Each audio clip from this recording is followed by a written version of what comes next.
Sorry about so what else we got? That Trudeau is going to possibly lose an election coming up. People are sick of that. Hold on. Do you have any faith in that actually happening? I have been going to Canada for decades. I have been there forever. Every time I'm there, they're like, Trudeau sucks. And he just keeps winning. People are so done with it. What happens, like always, is people go, hold on. This guy is, as I can finish every one of his sentences, he's so out of touch. He grew up like a little prince. Brian, I love you. Trudeau. And he is a fucking, he is just a big, spoiled boy prince who's got to get out of there because he's that same woman in, what's her name, in New Zealand. And they said, how do you want to remember it? As someone who was kind. Out of here. How are you, dude? Get out of here. You should be on a guillotine right now. Get the out of here. They should be on guillotines. But they don't. But they've never in their life, Sam. You have to understand something. It's really important. Justin Trudeau has never lived in any sense of the word in the real world. He hung out with, I know the people. Do you know he got in trouble for hooking up with his students in school? But he was a stud when he was younger. He was the prince of Canada. So he ran with all the hottest girls. Do you know his foundation's logo was a pedophile symbol? It doesn't matter. What I'm saying is the guy's so out of touch and always has been. It's not even his fault. Oh, he likes to touch. Then he goes, I want to run for president. And he did a little boxing, but that's as close to objective reality as he's come to. And so it doesn't mean he's a bad guy. He's just totally out of touch. Do you know he can't walk the streets? I'm sure. Of Canada. But he's always been famous. He's always been John F. Kennedy Jr. He's always been that guy. He had sex with the hottest girls. He hung out with the coolest people. He was always super rich. He grew up his father was Canadian royalty. So when you grow up that way, and then you are passing legislation, you're always over here. And farmers and people who work for a living are like, dude, this stuff you're doing isn't working for us. It doesn't make sense. Let me explain why. But he's not able to do that. He's only able to deal with broad strokes ideology. And he's been indoctrinated into that notion. So he hears a word like equity. And he doesn't have any pushback because he's around effete debating societies that swill wine. So he hears the equity, he goes, that sounds like a great idea. I'm a good person. I want everybody to have equality. I've been lucky. I want everybody else to be lucky. That's what happens. But when you have somebody who's never had to make a business work, never gone broke, never had to do things like be in the military or just pay a price for being wrong at every step of the way, you're not going to be...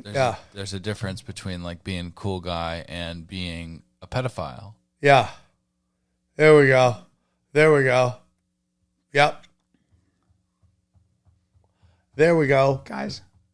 What, Brian? Guys, he's not a pedophile. Brian, will you look up? He got kicked out of his school that he's teaching at for hooking up with his students. No, he was banging hot girls all the time. Brian. Dude. And they were underage girls. No, they were hot as shit girls in their 20s. No, they weren't. Like, look it up, Dylan. Look it up. He's not gay. Brian, and he doesn't. He's not Brian, you were doing so good on this show. This is where you get crazy. Is where you get this crazy. Is where you're like, and another thing, he worships the devil. And you're like, no, Sam, wait, we don't need to go there. There's plenty to criticize him about. He's lost his credibility. The real thing is that the boogeyman is a lot less sexy than you want to make it. He doesn't live in the Vatican. The boogeyman is a lot less sexy than I want to make it. For all you guys, conspiracy theories, and he's your pope. Let me educate all of you. I am the pope. The real enemy is I am the conspiracy pope. But the real enemy is usually a lot more like John McWhorter, who's a conservative black scholar out of Columbia University. He said, the speeches Martin Luther King gave is what we think about, like the flashy speeches and everything else. Okay, let me hold that for a sec. Play it. And he said what actually made a difference in America and Black America and for civil now rights. I'm nervous based on your look. Wait, I want to see this, but wait.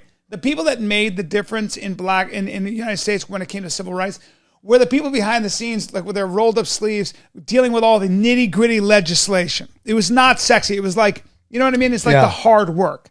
Then you make the speech. Yeah. But what galvanized things, or what actually made things happen, was I understand what you're unsexy saying. work. Yeah. What does that have to do with him being a pedophile? He's not. He's a good-looking guy.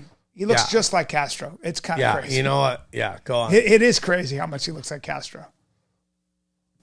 And I believe he's Castro's son. You and your campaign team are aware of unfounded rumors about why you left West Point Grade Private School midway through your teaching term in 2001. Can you tell us why you left?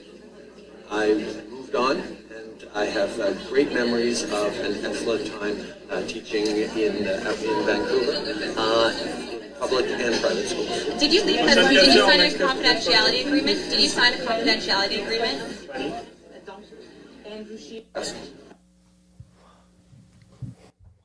Yeah, he probably fucked some senior. Kids. I don't think so.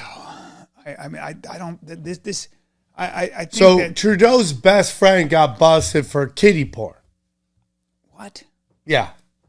Trudeau's best friend But was arrested. Trudeau's banging like every hot girl in Toronto, and believe me, he was, and Montreal. Why were you watching? I know people in Canada who were like, who've dated Right, I understand that. So what? Sam's kind of tossing you around the ring with this one, I think, a little yeah, bit. you're in deep trouble today. No, there's bro. nothing. You're in deep trouble today. There's nothing there, guys. Like, there's nothing there. What are you talking about? Trudeau's lost his credibility, though. Yeah, he lost it a long He's gonna time be- ago. Yeah. And they haven't liked But him that's for what years. Canadians get when you elect somebody who looks good and who Well, talks good. you know, it also gets, the problem with this is there's an old saying, it's the devil you know. But the problem is the devil you know is already bad. But when you get a new person in, you assume they're going to be different, like New Zealand. Like, their new guys already talking about hunting down unvaccinated people. Like today with all the data out. Yeah. So I want to get into this final thing. Yeah. Justin Trudeau's best friend was found guilty of kiddie porn and directing a World What Cup. the fuck? What? Hold on. Is that from a Christopher Charles in 42, a long-term close friend of Canadian Prime Minister, has been found guilty of child pornography after being caught directing an international pedophile ring. So fun stuff. I'm getting thrown around the room a little bit. Yeah. So I'm getting thrown around the room. yeah. You guys set me up, you pieces I of did shit. not set you up. No, I did this not is- set you up. this is off the Did I cuff send you stuff. something else? I feel like final thing before we gotta go. Dude, you gotta give. I know based on your political leanings, and I felt like that about this guy, but Project Veritas is so interesting